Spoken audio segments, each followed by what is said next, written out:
tal fra Danmarks Statistik viser, at den tilsyneladende uendelige strøm af programmer, hvor kendte mennesker leger selskabsleje, får over 34% af danskerne til at kaste deres tv ud af vinduet i raseri. At få sine nyheder gennem Dyb Godnat Danmark, det er som at få sin kultur i Jomfru Anegade. Velkommen til Dyb Godnat Danmark.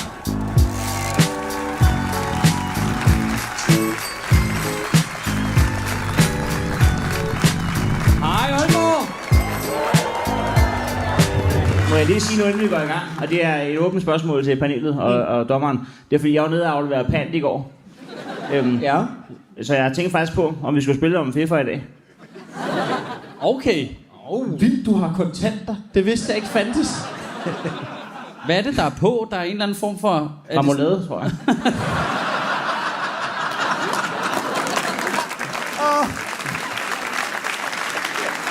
Det er så fedt. Det er alt efter, hvilken komiker der er, så kan det enten være coke eller remoulade.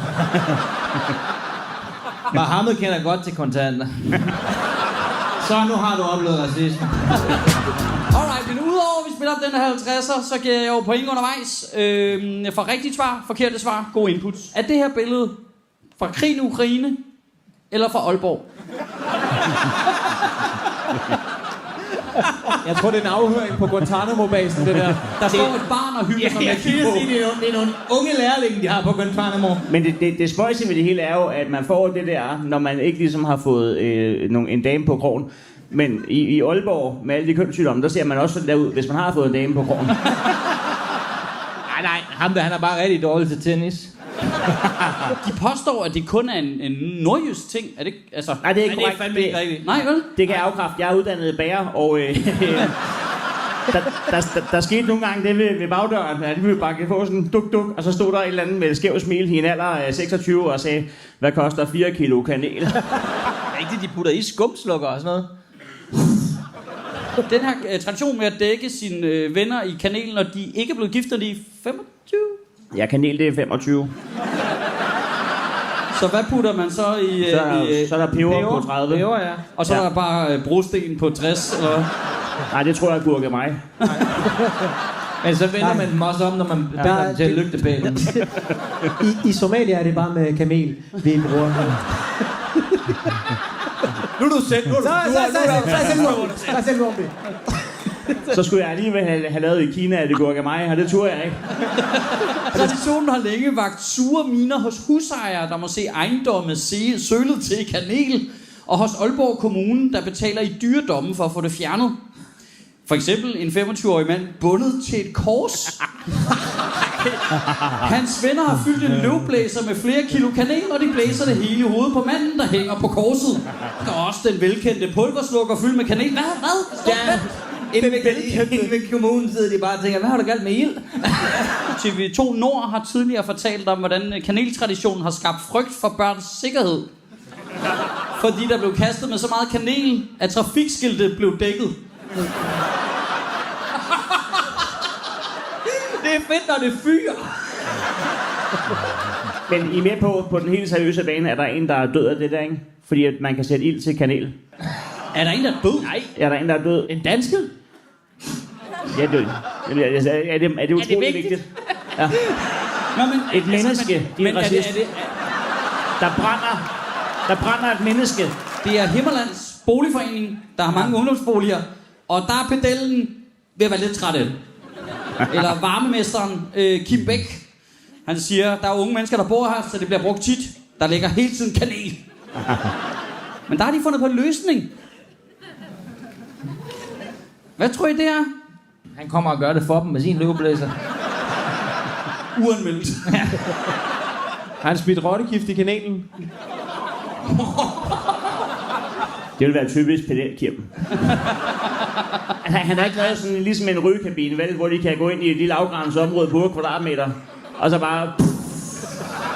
Så kommer man ind i sådan et rum, der bare lige sådan en scene fra Dexter. Så skal man bare sidde med den her. I er meget tæt på. Fordi Kim, han har taget en gammel basketballkurv, og så har han simpelthen lavet den om til en kanelstang. Så bliver det der, det foregår, folkens. Men jeg tror, at det der tager det der overraskelsesmomentet væk jo. En af tingene er jo, at de fylder år, og så tror man, nu skal det blive sjovt. Og så ud af det blå, nu skyder man den bare. Men de fleste når at lukke lunden, hvis de stiller sig op af Kims kanelestangen der ude på legepladsen. Cirka 20 minutter efter stripperen, så skal man det der. Hvor gammel er du? Jeg er 33. 33, og du er ikke gift jo. Nej. Så du er sluppet udenom både kanel og peber? Ja, men det... Jeg er fra Amager. Jeg tænker, det er noget, vi kan få stå i aften. Den kanelstang. Ja, jeg har ikke fået tyret krydderier i mit ansigt af mine venner. Men der står en peberbøs derude, jeg kan hente. Det er jo ikke så voldsomt, men det er jo ikke så dramatisk til YouTube, men jeg vil godt lige sådan... Nu bliver jeg pisse upopulær her i Aalborg, ikke? Ja. Men jeg hader den her tradition. Jeg synes, den er så irriterende. Ja, fordi det tror jeg ikke er alle andre, der får det i hovedet, synes. De har jo skrevet rundt i 4 år i forvejen. Husk nu, at der er Black Friday på kanel. Lad os hoppe videre til den næste historie her. Nu skal vi finde ud af, hvad gør vi så? Nå ja, okay. Nu bliver stemningen nok endnu dårligere. P-selskaberne, de nu har fundet på noget nyt. Er der nogen af jer, der støtter på det? Hvad de har fundet på derude? Altså, du siger, at de har fundet på noget nyt. Ja, altså, de har fået... Altså, har de ansat folk med en hjerne, eller hvad? Ja, det var satire! Men jeg mente det. De er begyndt at uddele det, de kalder usynlige p-bøder. Dem tror jeg ikke, jeg vil betale. Du kan bare lave en usynlig indbetaling. Ja, de lægger ikke en bøde på bilen. De sender bare en regning til din e-boks. Der er Lene Solbjerg fra Vejle. Der er de nødt til at køre igennem et område, der er ejet af et p-selskab, for at komme hen til deres egen parkeringsplads. Så bare det, du kører igennem, så bonger... Ja. Så fanger gør det hver dag. Ja, så lægger der bare ind. Og så når de siger, hey guys, jeg parkerer her ikke, så er de sådan lidt, det kan vi ikke se. Men er folk sure over det, eller over at de får den i e-boks? Men det har jeg ikke forstået nu. Har I forstået det? Jeg tror, det er en kombination af de to. Fordi at, altså hvis du har parkeret ulovligt, altså du kan jo ikke være sur, at du ikke får den der bong. Nej. Kan du det? Jamen det er jo det der med, at du ikke ved, at du har gjort noget forkert. Det kan ikke have været e-boks, så har de ikke opdaget det. Nej. Men du ved, at du har gjort noget forkert, når du får den i e-boks. Jeg ved det også, når skat skriver til mig, at jeg har gjort noget forkert i e-boks. Ja. Jeg venter da ikke til, de sender en kvittering ned fra Føtex. Aalborg-komikeren Anders Wortmann kører... Ja, okay, jeg var sådan der. Han kører jo et stort vendetta mod et p-selskab, vi har heroppe også. Han er i Anders stor... Wortmann, ham der laver de der hyggelige sange. Ja. Han er i retssag. Nu? Ja. Han har parkeret på en Det er usynlig retssag, det kan jeg mærke. og medhold i sin klagesal hos parkeringsnævnet, klagenævnet, som er sådan et klagenævn, man kan klage til hos parkeringsbøder. Men det er parkeringsselskabet ret ligeglad med, så de trækker ham i retten, for ikke at betale hans bøde. Jeg hører det ikke mere. Prøv at tænke at arbejde i parkeringsnævnet. Det er der, hvor drømmen de kommer på at dø, det kan jeg se. Du er ikke engang on the ground. Nej. Det er teoretiske parkeringsbøder. Og det er bare noget bøvl, efter alle de usynlige også kommer ind. Altså. Det er faktisk kun 2 måneder siden, at jeg tabte en sag i parkeringsklagenævnet. Det var rigtigt med min knallert. Det var fordi, at der var sådan en MC, det er ikke sjovt, men der var sådan en MC-parkeringsplads. Jeg er ret sikker på, at det er sjovt, det her. Det var det ikke. Det har de mine ord for. Det der var med den MC-parkeringsplads, det var, at der kunne rent fysisk ikke komme en motorcykel derind, fordi der var for smalt og for kantet. Så der var lavet en... der kunne ikke komme motorcykel ind. Så der var tom i et år, i det første år, jeg boede der. Så der tænkte jeg, der parkerer jeg lige min knallert. Og så fik jeg en bøde for det. Fordi det ikke er en motorcykel. Fordi jeg ikke har parkeringstilladelse til at holde der. Og det behøver ikke understrege igen og igen, og backstage og privat, at min knallert ikke er en motorcykel. Jeg har forstået det, Michael Schødt. Men det der så... det som jeg synes, det, som hvis man ser det fra mit synspunkt, det er, at i trafikloven, der er en knallert sidestillet med en cykel. Det er derfor, man ikke må køre ud på vejen. Og så spørger jeg dem retorisk, vil jeg antage, kan en cykel få en parkeringsbøde? Siger nej, så siger jeg, hov! Haps! Og så siger de nemlig til mig, at vi har kørt ret længe, fordi at indtil sidste mail, indtil begge parter har skrevet, nu har vi ikke mere, så kan man indstille. Og jeg havde okay meget at sige, fordi at fordi det jeg spørger dem om, siger, kan en cykel få en p-bøde? Og så siger jeg nej, fordi jeg så siger jeg, fordi hvorfor så kan knallert? Så siger de, det er fordi, at en cykel har ikke et nummerplade, så vi ved ikke, hvem der ejer cyklen. Så sagde jeg igen, retorisk vil jeg antage, så hvis jeg parkerer min søns Power Patrol-bil nede i p-kælderen, og sætter nummerplade på, eller et navn og et telefonnummer, så kan jeg godt få en p-bøde for den. Og så sagde de, det kan du teoretisk set godt. Jeg forestiller mig sådan en Hollywood, altså retsfilm, omkring det her plot. Jamen, det gør Nordisk Film ikke. Skulle jeg lige hilse at sige. Den der Anders Wortmann-ting. Ja. Du siger, at han fik medhold i parkeringsplanerne. Ja. Hvorfor er han så i retten nu? Fordi P-selskabet var ligeglad med det. Og stadigvæk trak ham i retten for ikke at betale bøden. Men nu spørger jeg lige i Aalborg, og nu er det jeres lokale held. Men hvis jeg er Anders Wortmann, og nu er jeg ikke kørekort, men jeg har jo øjne. Ja. Hold jeres kæft. Som Michael Schødt siger til os, og det ved jeg ikke, om du også hører, så er Anders Wortmann parkeret uden for den streg. Ja. Hvorfor er Anders Wortmann så sur? Men det forstår P-selskabet heller ikke. Men der kan jeg mærke, at jeg for en gang skyld... Er du med P-selskabet der? Han har tabt i retten. Han har tabt i retten. Der er guldbjæk. Der er brain. Nej. Han har tabt i retten, men så er de anket. Skal den i højst i landsretten? Jeg Hvad dato? Jeg ved ikke, hvor den havner henne. Men Okay, nu kan det godt være, at jeg begynder at blive lidt på nippen her, ikke? Det er ret mange af landets ressourcer. Altså, det er meget offentligt budget, der går til at finde ud af, om Anders Wortmann har parkeret 20 eller 30 cm på den rigtige side af en fucking hvid streg. På en tom parkeringsplads. På en tom parkeringsplads. Altså i en fodboldkamp, der kan de på 1,5 minut via VAR finde ud af, om det var i mål. Altså, har P-selskabet ikke taget billedet af Anders Wortmann, der har parkeret på den anden side af stregen? Og den skal i landsretten. Nej, ja, med mindre at den ender i højesteret også. Jeg tror sgu, den havner ved menneskerettighedsdomstolen, du. Det kan være, han har lov at give et nummer derinde. Jeg elsker, hvis der sidder folk, der har været, har sådan, kæmpe retssager, de er blevet udsat for vold eller noget forfærdeligt, der har et eller andet, hvor hele deres liv hænger i spil. Og så kan de ikke, hvornår kan min sag komme for retten?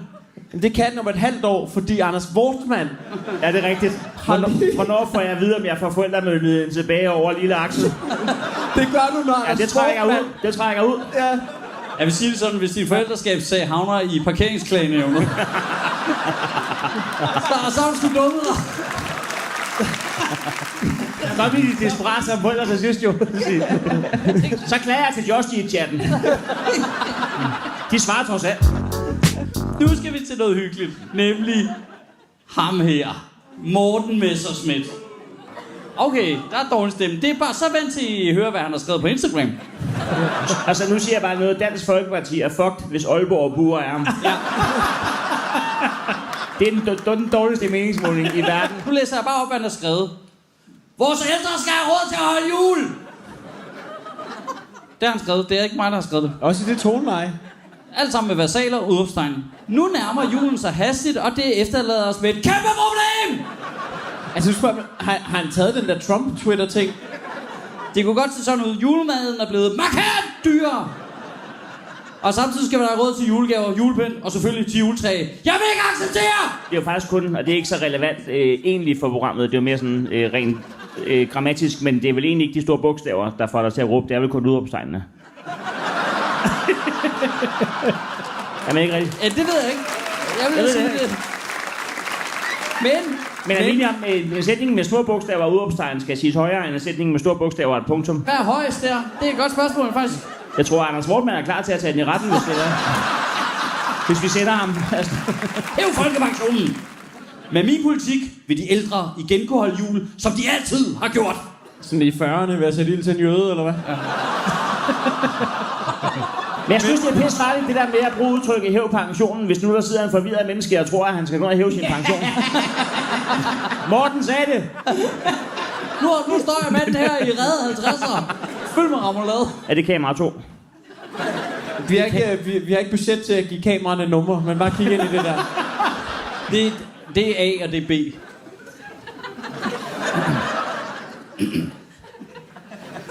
Kære politikere. Hvad fuck er moms? Og hvorfor skal vi lade som om, at det er en rigtig ting, der findes, og ikke bare er for at sørge for, at vi ikke skal sige i sætningen, at vi betaler 70% i skat i Danmark? Fordi det lyder lidt voldsomt, så det er nemmere bare at sige, at vi kun betaler 50, og så er resten moms. Men kan det, hvad det er, i stedet for? Og lad være med at diskutere, om man skal fjerne det, fordi det er jo en fiktiv ting mellem firmaer, og kun en udgift for os andre, og dermed en skat. Fjern det. Tak. Ja. Prøv at lægge mærke til, hvordan der sidder 400 mennesker, der lader som om de betaler moms. Jeg skal lige til at sige, der er ikke nogen mors heroppe. Okay, hvordan er nu? Vi er jo for gangs skyld, at vi i et panel, hvor alle har børn. Hvad juletraditioner har I med børnene? Det viser sig jo, at hvis der er 24 gaver i en pakkalender, så er der jo 24 gaver i alle pakkalender. Ja. Og hvis der så er 7 mennesker fra familien, der har lyst til for at glæde børnene i den glade juletid, så er det jo bare gang op.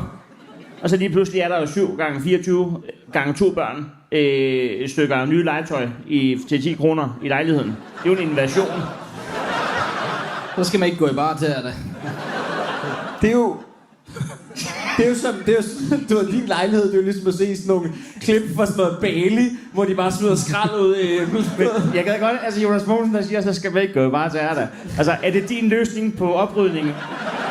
Bare tage Crocs på, eller fjerne nogle gange Tag Crocs på, så tag deres scooter der. Hvad har vi jo? De har sgu da bare sådan en pakkalender. Og så nej, vi går sgu også ned med sådan noget risengrød ned til nissen i kælderen. Den bor nede i saunaen. Hvad? Bor nissen nede i saunaen? Ja, det er lidt bagvendt. Den kan godt lide varme.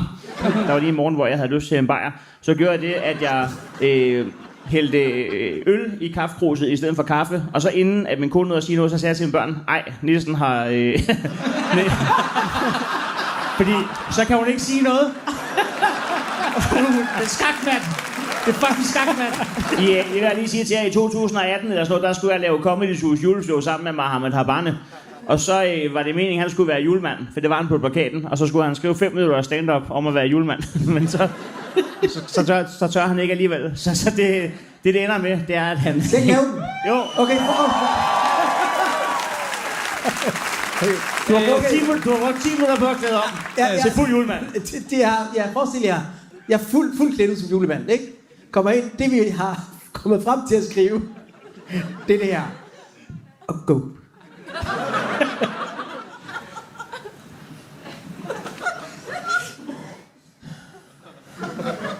Nu må I kraftedeme lære at rense jeres skorstene.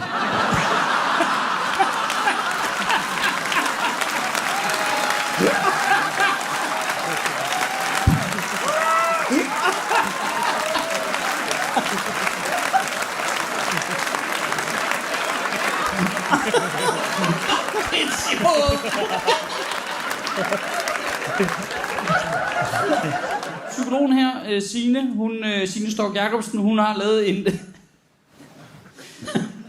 liste over, sådan skruer du ned for julepresset. Hun foreslår, drop kalendergaver. Ja, så bliver jeg stresset. Hvis de ikke får kalendergaver, de unger der, så bliver jeg der slået ihjel mandag hjemme. Hold fridag mellem jul og nytår, hvor I ikke holder jul. Køb småkærne, hvis ikke du orker at bage.